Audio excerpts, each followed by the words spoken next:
It's common among graduate students and young researchers to happen that they lose their motivation, hiding parts of themselves, kind of giving up their interests and goals for their graduate school and research projects during their graduate studies, and developing a research career at the same time not sharing their feelings. It happened frequently that young researchers and graduate students abandon themselves without even being aware of that. They start harming themselves, being careless about their happiness and well-being mentally and physically, accepting to be mean toward themselves, associated with struggling of overthinking and self-doubting sometimes.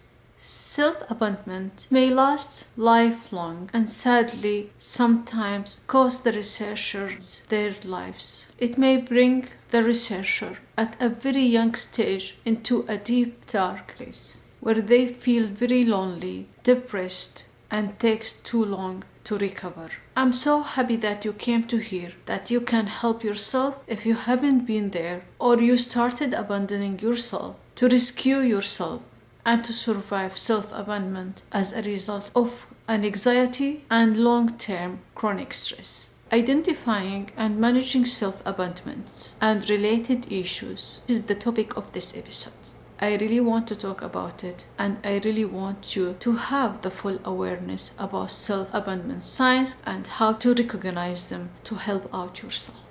Because you are the only one can help yourself.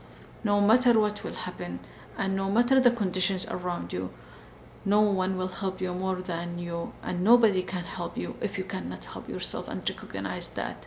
Hi, my name is Hannah Hakami. I believe it is very important to talk about self-abandonment that happened to too many graduate students at different stages, and it may last very long for them even after graduation, affecting their happiness, their health, and their futures as productive but happy researchers. Self-abandonment is a self-destructive pattern that can contribute to anxiety, deep depression, and graduate studies blues.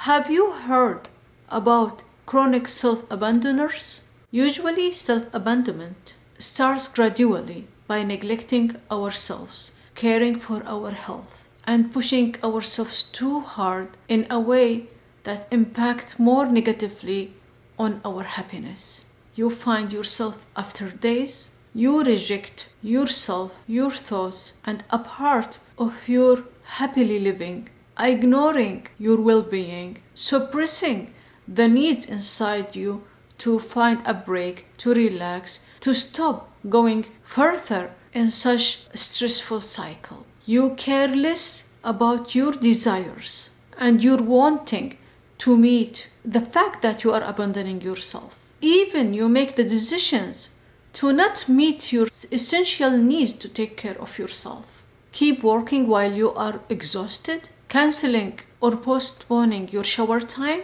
having difficulties in your important relationships, and you keep ignoring solving them or at least come to a peace with these relationships. When you know you need to do something out of your research work, but you're still hesitant to do anything to have some rest and relief of all this hard work and being exhausted, you need to stop abandoning yourself and start creating a loving relationship with yourself when you feel yourself getting down. When you have a feeling of utter abandonment and loneliness, you are in a good stage of rescuing yourself. In that moment, you have to know that you have to stop living for others, and you have to back up yourself and start ASAP, as soon as possible, living for yourself.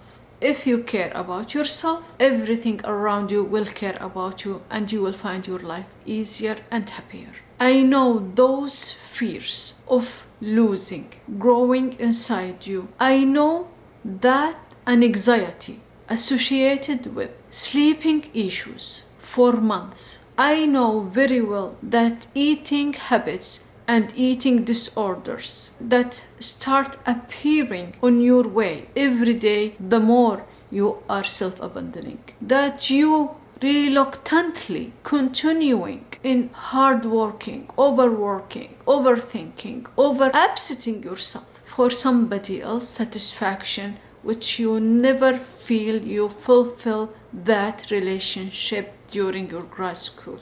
That you compulsorily agree on having more work on this task you already have and accepting new experiments. You agreeing on doing things that does not make you happy and you don't really have time for them. You need to take even more time for yourself, but you keep doing that. You have the feeling inside yourself that you need to do that forcibly and you have no choice. You have to stop.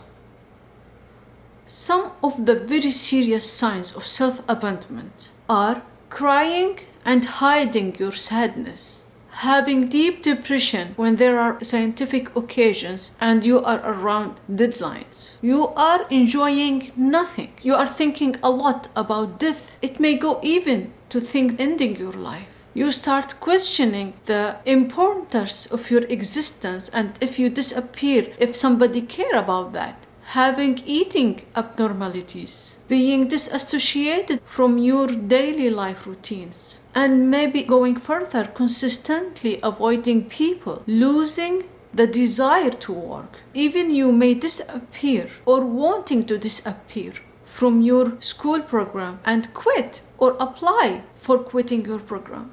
Showering less to none, not combing your hair, not brushing your teeth as you used to be and you should do, seeking validations from people about you, being unrealistic on perfections, and not rewarding your achievements, nor honoring your needs, responding to them, not responding to your feelings and suppressing them, pushing your uncomfortable feelings away, not to show them to the people who are upsetting you or contributing to these self-abandonment behaviors. Importantly, that you don't really act to the values and you may even act against your beliefs for your interest in pleasing people rather than what is right for you and what you believe is good or bad.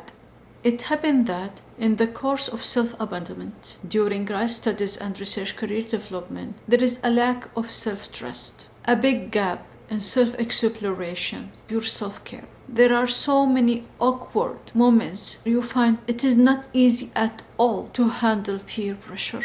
Sometimes you find yourself, you don't recognize yourself anymore and you behave based on other people's behaviors toward you, not based on your values and beliefs. You may even start not trusting at your self-instincts or doubting if your values and beliefs work out with your situation and what you have been through during grad schools and research career development.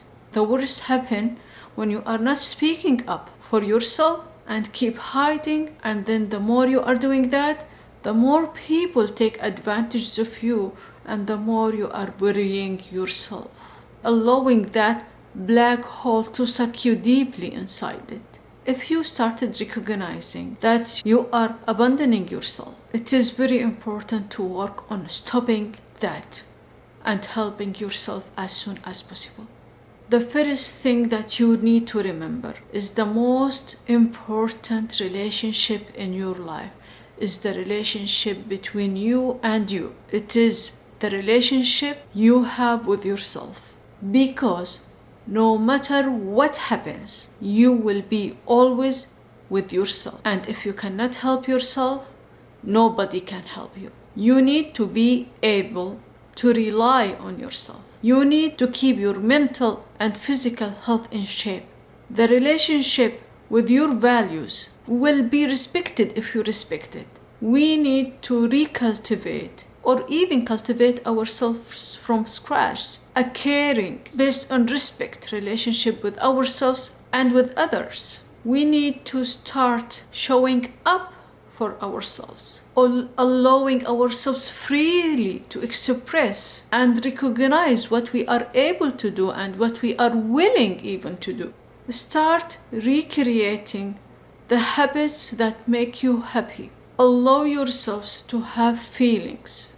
Don't suppress them. You need to tell, I cannot make it. Tell, I cannot make it. You need to have a vacation. You need to have a break. Say it. And work on having it. And have it. Allow yourself again to be creative out of research work. To be able to be more creative in research career. Importantly, to treat yourself with compassion. It is essential that you want to heal, that you want to keep yourself up, and that you don't abandon yourself. A mental health counseling for grad students and young researchers is an essential need. Go to schedule your first appointment if you know that you have self-abandonment issues, and don't miss your appointment with the counseling services because you don't want to abandon yourself. Explore how you can heal mentally and physically from chronic stress during grad school and self-abandonment issues. Mental illnesses, a serious issue, occur to multiple graduate students and young researchers, is a topic that everybody wants to talk about but still feels strange to talk about. There is nothing important more than self-care and self-appreciation. We came to the end of this episode. I hope it is beneficial for you and assist you along the way with developing your research career and during your grad studies. If you like the video, give it a thumb up, share it with friends and family. Write in the comment section about your experience during grad school and if you have been through any self-abandonment issues and how you recovered or how you plan to stop and heal yourself. Subscribe to my channel. I appreciate that very much. Thank you for watching and see you soon in another episode. Take care.